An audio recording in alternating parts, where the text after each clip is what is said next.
ka, maging tunay ka lang sa iyong sarili. Tiyak tatanggapin ka kung sino ka. Pero bakit ganito?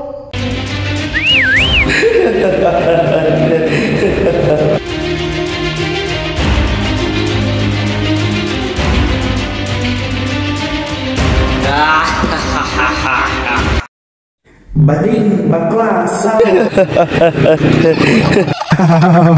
Bakla, bading, salo, pre.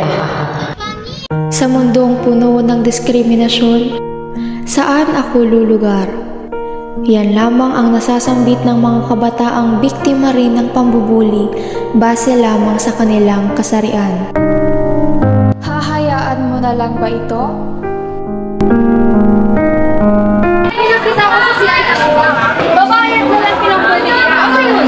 2025 na? May ganun pa rin. Okay, kailangan natin lumawan. Kailangan natin ipakita sa kanila na hindi dapat nila tayo ng mali. Kayo, sa tingin niyo, anong pwede natin gawin? Anong gagawin mo? Bakit? Hindi ba nila alam na nasasaktan ako sa ginagawa nila? Ay, bakit na anong ginagawa ko dito?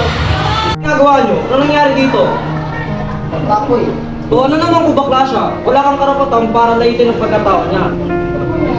Lahat naman tayo dito pantay-pantay eh. Guys, tama na! Tara na! Kaya yung tayo mga walang kwentang yan.